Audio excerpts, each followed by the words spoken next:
신명기 21장 10절 네가 나가서 대적과 싸움함을 당하여 네 하나님 여호와께서 그들을 네 손에 붙이심으로 네가 그들을 사로잡은 후에 네가 만일 그 포로 중에 아리따운 여자를 보고 연연하여 아내를 삼고자 하거든 그를 네 집으로 데려갈 것이요 그는 그 머리를 밀고 손톱을 베고 또 포로의 의복을 벗고 네 집에 거하며 그 부모를 위하여 1개월 동안 애곡한 후에 내가 그에게로 들어가서 그 남편이 되고 그는 내 아내가 될 것이요 그 후에 네가 그를 기뻐하지 아니하거든 그 마음대로 가게 하고 결코 돈을 받고 팔지 말지라 네가 그를 욕보였은즉 종으로 여기지 말지니라. 포로된 여인 중에 결혼을 하고 싶도록 좋아하는 사람이 생기면 어떻게 그를 아내로 삼는가 하는 대목입니다.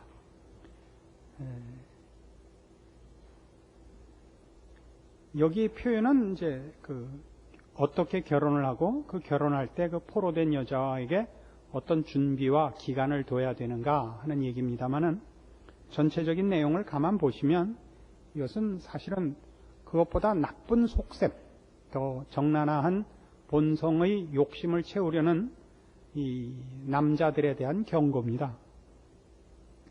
포로니까 옛날엔 전쟁 포로는 다 노예고 그 주인 마음대로 하죠. 그래서 한 여인을 보고 욕심이 생겨서 결혼을 한다는 핑계로 그를 자기의 욕심의 대상으로 삼고 싫어지면 마음대로 버리는 그런 식으로 하지 마라 그 얘기입니다. 그런데 잘 보시면 이런 얘기죠. 비록 포로된 사람이라 할지라도 상대방에게 네 욕심을 채우고 네가 정복자로서 권리를 행사한답시고 한 인간과 한 인격을 마음대로 학대하지 마라 이겁니다. 하나님은 이런 사람, 약자, 패배자 또는 힘없어 보이는 모든 존재들에게도 하나님은 공평한 하나님으로 존재하신다 이거죠. 그래서 이 여인을 네 욕심을 채우기 위하여 서두르거나 무법하고 불공정하고 손해보게 하지 마라 하는 것이 뭐냐 하면 13절에 있는 바와 같이 슬퍼할 시간을 줘라. 마음의 정리를 할 시간을 줘라 이거죠. 육체적으로 이 잡혀오고 고난을 당한 모든 것을 회복할 시간을 가질 뿐만 아니라 정신적으로 말이죠. 정신적으로 새로운 환경에 적응할, 그리고 자기가 당한 모든 어려움을 극복할 최소한의 기회를 줘라 이거예요. 재밌는 것 아닙니까?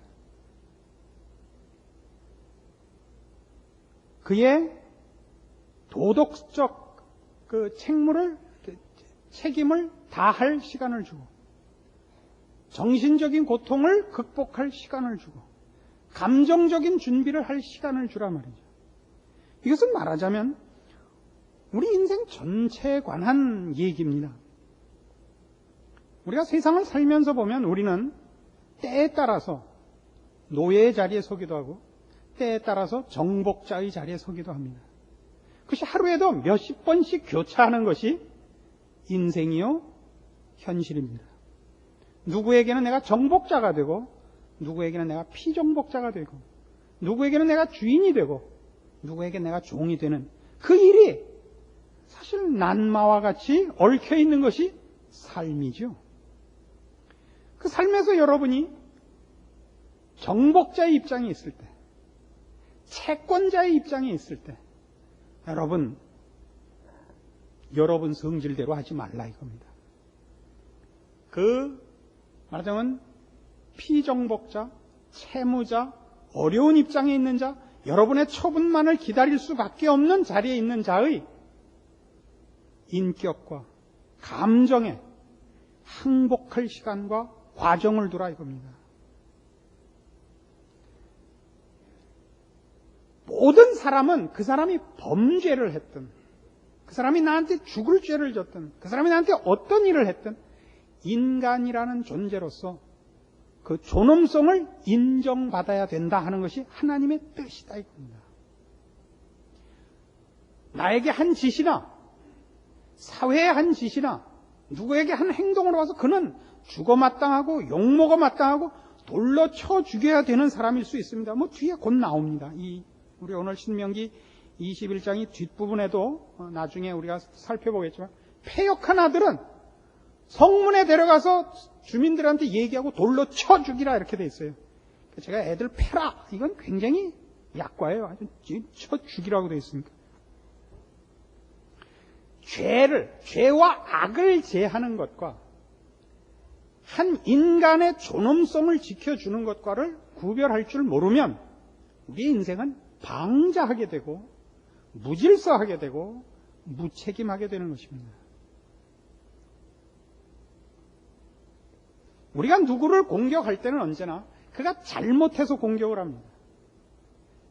그가 모든 사람한테 그 얘기를 했을 때 그가 모든 사람의 공분을 살만할 일을 했고 누구한테 물어봐도 길을 막고 물어봐도 그 사람이 잘못했을 때 우리가 그를 공격합니다. 그래도 그의 인격과 그 인간의 존엄성을 지켜주는 자세를 갖고 그가 잘못한 책임을 물을 수 있으며 그의 잘못을 지적하고 그가 행한 죄와 악을 공격하는 것과 한 인간을 짓밟는 것을 구별해라 이겁니다. 아시겠습니까? 생각나는 일이 많죠, 갑자기. 이게 다 당한 거죠? 맞아, 그때 그가 나에게 너무했어. 여러분이 한 건 기억을 안 하죠. 받은 것만 기억이 나죠. 평생에 누가 나한테 잘못한 것은 기억이 나고 평생에 내가 한 짓은 기억이 안 나는 법이 인간의 법이 옳시다. 신앙 없는 사람들의 생각입니다. 사람이란 원래 죄인으로 태어나는 것 아닙니까? 사람이 잘할 가능성과 잘못할 가능성은 어디가 많습니까? 같은 일에 잘할 가능성과 잘못할 가능성이 아니라 잘못 일변도죠. 인간이란 잘못 일변도입니다. 죄의 노예 아닙니까? 죄와 악과 선을 놓고 선택을 하는 것이 아닙니다. 인간은 누구나 죄를 짓죠. 근데 누구는 의를 행하죠? 그 의는 왜요? 자기가 잘났다는 걸 증명해서 모든 사람을 멸시하려고 의를 세우지. 타인을 위하여 의를 세우는 자가 어디 있습니까, 세상에? 예수 믿는 사람만 이제 비로소 이웃을 위하여 자기를 희생하며 다른 사람의 유익을 위하여 봉사할 수 있게 되는 것입니다. 그것도 그냥 쉽게 되는 것이 아니라 갈등 속에서 정말 신앙을 동원하여 연습하고 애써야 1년에 한 번 내지 2번 하는 겁니다. 그거 한 번 한 게 신기해서 평생 울거먹죠. 제가 오래 사귄 우리나라 한참 경제 부흥에 이름이 맨 처음에 나오지 않는 신문지상에 오르내리지 않는 이렇게 속에 들어 있었던 중요한 역할을 했던 어떤 어른이 한 분 있습니다. 굉장한 책임감과 능력이 있는 분인데 특별히 남을 비평하는 일에 아주 뛰어난 해안을 갖고 있습니다. 여러 해를 사귀었는데 그분이 잘한 레퍼토리는 딱 2개밖에 없어요. 다른 사람 잘못한 것 비평하는 레퍼토리는 수도 없이 많아요. 누구 잘못하고 누구 잘못하고 누구 잘못한 걸 쫙 했는데 본인은 안 그랬다는 건 밤낮 그거 2개예요. 무슨 말인지 아시겠죠? 그러니까 본인은 평생 그 2개밖에 잘한 게 없어. 나머지는 뭐였겠어요? 나머지는 그냥 이래도 좋고 저래도 좋고. 아니요, 나머지는 그 욕먹는 사람들이 이 사람 얘기할 때마다 들춰내는 수도 없이 많은 걸 거예요. 하루에도 한 1000번씩 사람이 잘못하니까. 안 그렇겠어요?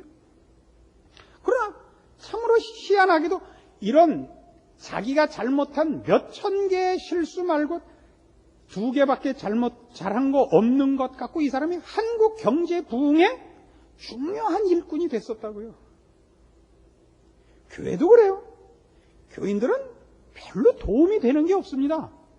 교회의 발전과 하나님의 영광을 드러내는 일에 교인들이 하는 게 별게 없습니다. 그저 제일 잘하는 게 뭐냐면 주일날, 수요일날 이렇게 와서 앉아있는 거. 이게 제일 잘하는 건데 입만 열면 다 까먹는 겁니다. 입 열어서 유익을 끼친 사람이 있으면 손 한번 들어보시오. 저 빼놓고. 사람은 입 열어서 잘한 게 없습니다. 근데 본인은 있죠. 왜? 나 그때 그거 한마디. 그게 다래니까요. 평생을 통해서 자랑할 게 그거 하나잖아요. 생각을 해요. 밤낮 그 얘기 안 해요. 그때 목사님이 개척하자 할 때 난 하자 그랬다.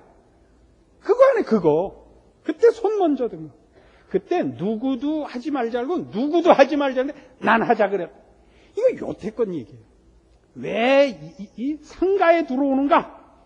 번듯한 데 가자. 그럴 때 상가에도 들어가자 그랬다 나는. 여태껏 그거 하나 말아요. 예를 두느라 그런 게 또 뭐 또 성질 내지 말아요. 목사님은 그걸 여태껏 마음에 두고 있었고요. 나 두고 있었어요. 나 박수진 목사 그때 반대할 때 섭섭했다고. 무슨 말인지 알아요? 그거 하나밖에 없다니까. 그거 외에는 다 잘못한 거란 말이에요. 그래서 이렇게 봐야 돼요, 사람은. 저는 어떤 사람을 대할 때 이렇게 생각하죠. 우리는 사람을 자기 마음에 동그라미, 세모, 네모, 별표 이런 게 갖고 있어갖고 사람을 자꾸 거기다 꾸겨 넣어요. 누구누구는 세모, 누구누구는 네모, 누구누구는 별표. 그러고 거기 안 맞으면 지랄을 떨어요. 난 당신을 별표로 알고 있는데 당신 아니야. 이거 별이 왜 대가리가 없어? 사람은요 각각 놔두세요. 사람을 100명 알면 100개의 그림을 갖고 계세요. 그게 내 생각과 내 예측대로 움직이길 바라는 것부터가 벌써 망발인 거예요. 사람은 예측 불능이에요. 뭘 할지를 몰라요. 그 뭐 할지를 모르는 게 보통 잘못한 일일 쪽이지만 가끔가다 신통한 일도 한 번씩 해요. 그런 기대가 있고 그 사람이 하나님 손안에서 변하며 잘 된다는 걸 믿는 것이 신자가 모든 사람에 대해서 가지는 믿음의 눈이란 말이에요. 그러니까 그걸 밟으면 안 돼요. 지금 시점에서는 밟아도 좋죠. 지금 잘못한 건 모든 사람의 공분을 살만한 잘못한 것 지금 얘기해서 지금 밟으면 되죠. 그러나 이 사람 변할 거예요. 변해야만 돼요. 하나님 그렇게 하시겠다고 부른 거예요. 그리고 나도 물른 거 아니에요. 그러니까 그를 지금 영영이 밟지 말란 말이에요. 여러분 자식이 고등학교 시험 떨어지면 그날 죽여요. 재수시키죠. 그래도 안 되면 돈으로라도 학교 사서 보내야죠. 왜? 언젠가 철이 들고 지금보다 나아지는 날이 있기를 바라고 또 그렇게 만들어야죠. 그것이 우리 보고 가지는 마음이라는 거예요. 그런 마음을 가지라는 거죠. 그래서 이를 확대하면 어떤 문제가 되느냐 하면 우리의 인생살이 전반에 대해서 우리는 우리가 당하는 현실, 삶의 현실에 대해서 이 마음을 가져야 됩니다. 어떤 것? 우리에게 일어나는 절망이 그렇습니다. 절망이란 절망뿐만 아니라 신자된 존재의 인생 여정 중에 하나님께서 허락지 않은 일이 일어날 수가 없고 하나님이 지켜보지 않는 일이 없으며 우리에게 일어난 어떤 일도 합력하여 선을 이룬다는 것을 우리가 믿습니다. 불안하니까 자꾸 믿는다고 우기재는 게 아니라 사실 아닙니까? 게다가 까짓거 그러지 않는다 그럽시다. 죽어도 우리는 유익인 사람 아닙니까? 하나님이 우리를 죽이시면 죽일 이유가 있고 그 죽음으로써 가치 있고 하나님 앞에 상 받을 만한 명분이 있어 죽이시는 것 아닙니까? 그때까지 충성하면 되는 거 아닙니까? 죽으면 죽으리라 아닙니까? 도대체 성도 된 자에게 비극은 없는 거라고 여러 번 말하지 않습니까? 무엇이 겁이 납니까? 우리를 하나님의 손에서 끊을 수 없는 이상 무엇으로 우리를 절망케 하겠습니까? 그러면 절망이란 뭡니까? 자존심 상하는 거고, 그죠? 제일 크게 자존심 상하는 거고, 그리고 불쾌하죠. 내 뜻대로, 내 성질대로 되지 않는 것으로 성질을 내면 그는 살 자격이 없는 겁니다. 하나님께서 우리를 인도하시는 인생과 하나님의 자녀라는 한 존재로서의 져야 하는 짐, 그 짐 속에서 책임져야 하는 자신의 발전과 맡겨진 일을 배려하고 품고 그것으로 열매를 만들어내야 되는 책임을 질 줄 모른다는 얘기가 되는 것입니다. 한 여인을 사랑하거든 내 욕심을 채우는 것으로 끝나지 않고 상대방을 행복하게 하며 기회를 주며 납득할 시간을 주며 준비하게 하여 그를 빛을 내야죠. 내가 결혼한 여인은 나와 대등한 대접을 받으며 내가 누리는 모든 특권을 누리며 내 행복과 권리와 슬픔과 책임까지 기꺼이 함께 나누는 반려자로 부르는 것 아닙니까? 그렇게 만들 자신이 없다면, 아니 그 책임을 지지 않는다면 결혼을 한다든가 사랑을 한다든가 하는 얘기를 꺼내면 안 되죠. 그건 다 욕심을 채우자는 얘기죠.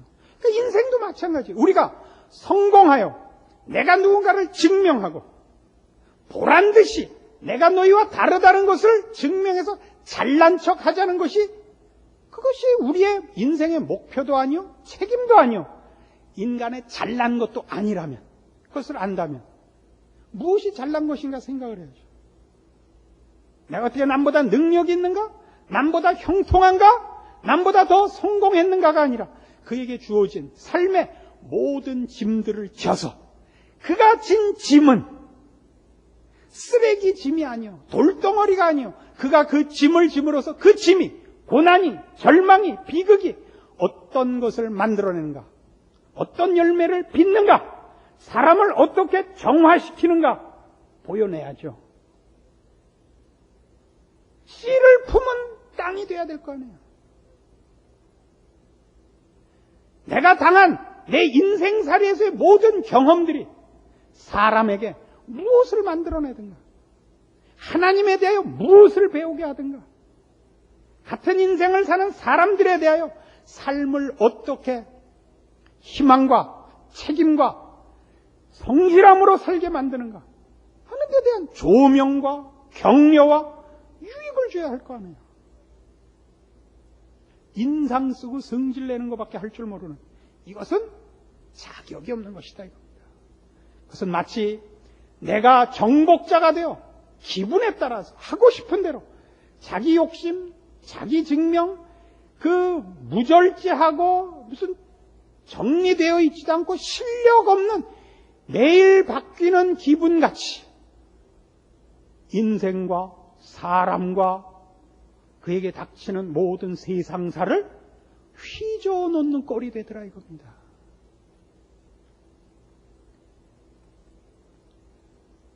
푸시긴 이런 시를 썼죠. 여러분 예전에 다 한 번씩 좋아했던 시죠. 삶이라는 시 있지 않습니까? 삶이 그대를 속일지라도 슬퍼하거나 노여하지 마라. 기억나시죠? 우리 이 시 되게 좋아했었습니다. 이 시 모르면 간첩이었습니다. 요즘 외우는 젊은이들 못 봤죠. 왜 그렇죠? 우리 시대는 어려웠었기 때문입니다. 우리는 세 끼 밥 먹는 게 바쁜 시대였고 지금은 세 끼 밥 먹는 것이 창피해졌죠. 우선은 한 끼 정도는 피자를 먹어야 되는 거예요. 왼수들이. 그래서 요새는 뭘 배워요? 뭔지 모르는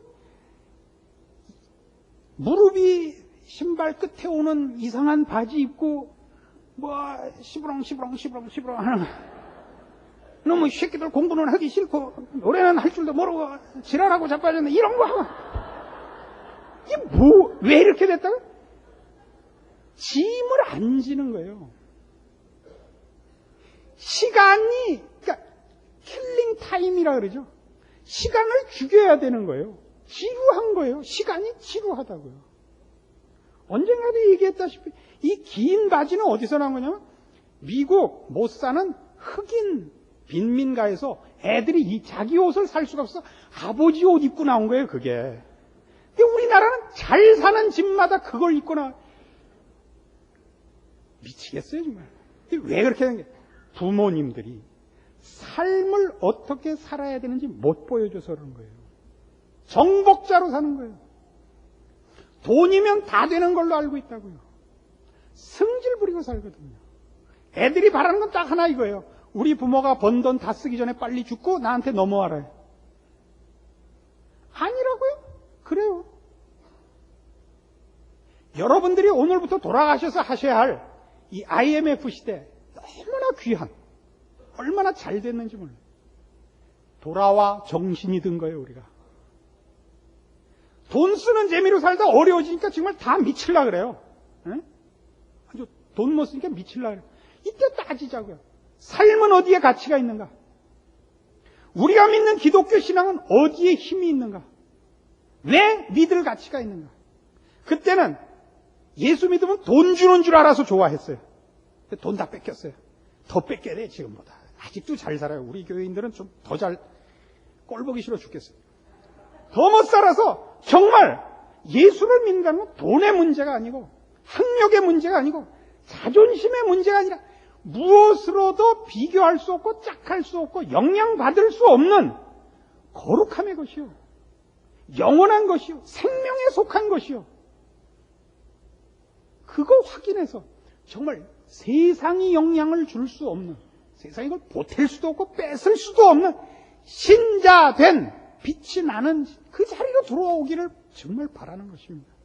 그때 여러분은 여러분의 존재가 모든 이 인생을 사는 사람들 앞에, 모든 세상, 믿지 않는 사람까지 다 포함한 이 세상 사람들 앞에 우리 안에 보배가 있음을 비로소 보이게 되는 것입니다. 우린 다른 것입니다. 자기 욕심을 위하여 살지 않고 상대방을 배려할 뿐만 아니라 그것이 저 죄인된 자들과 다른 존재이기 때문에 그런 것입니다. 어떤 존재? 우리 안에 그 씨가 떨어지면 그 씨가 자라나는 것입니다. 우리 안에 어떤 영혼이 떨어지면 그 영혼이 소생하는 것입니다. 우리 안에 어떤 짐이 떨어지면 그 짐이 말하자면 집이 되고 정원이 되고 쓸만한 물건이 되는 거죠. 때려 부시는 게 아니죠. 창고에 쌓아놓고 팔아먹으려고 하는 것이 아니죠.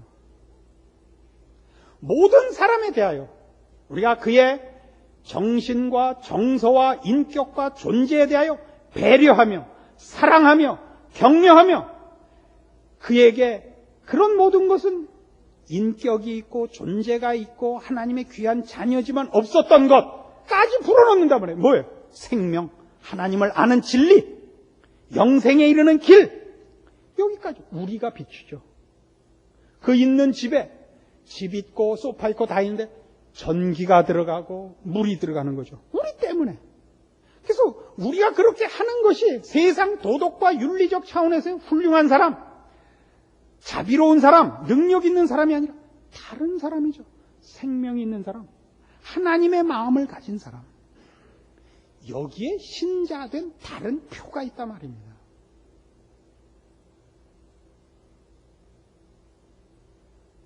저희는 해마다 헌금 수입이 보통 15% 내지 20%씩 늘었습니다. 올해 들어와서는 지금 퍽퍽 줄어서 지난 2달 동안에도 상당 부분 줄었습니다.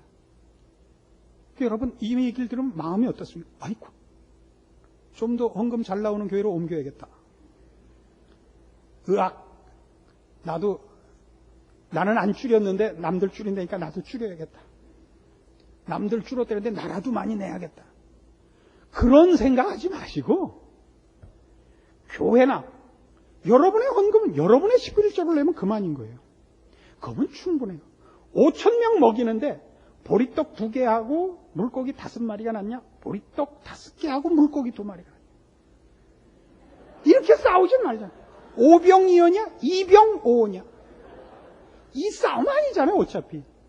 그게 보리떡 하나에 물고기 1마리였으면 4,000명밖에 못 먹었을 텐데. 이게 5개, 2개라서 5,000명. 이런 얘기가 아니잖아요. 알아듣는 거예요, 못 알아듣는 거예요. 알아는 들었는데 그렇게 살진 않을 거죠. 우리는 지금 예수 믿고 복 받는다는 것이 너무 경제적이었다고요. 그래서 예수 믿고 신앙적인 행위를 한다는 것은 인격적이고 배려고 용서고 아량이고 생명이고가 아니라 무슨 일이었다고요. 무슨 일. 무슨 사업이었다고요. 무슨 운동이고. 아닙니다. 신앙은 결국 일로 오는 겁니다. 우린 다른 존재인 것입니다. 우리가 존재함으로 세상 사람들이 겪는 동일한 인생살이 속에서 저들은 그 모든 것을 가지고 망가뜨릴 수밖에 없고 자기도 망가질 수밖에 없는데, 우리 예수 믿는 사람들 그것으로 무엇을 짓고 거기에 생명을 넣을 수 있는 유일한 생명과 영원과 지혜와 거룩과 하나님의 인정하시는 도장을 갖고 있는 존재라는 사실을 확인하는 것입니다. 이렇게 교회의 가치, 존재 이유, 성도된 자들의 그 인생의 중요함이 있는 것입니다.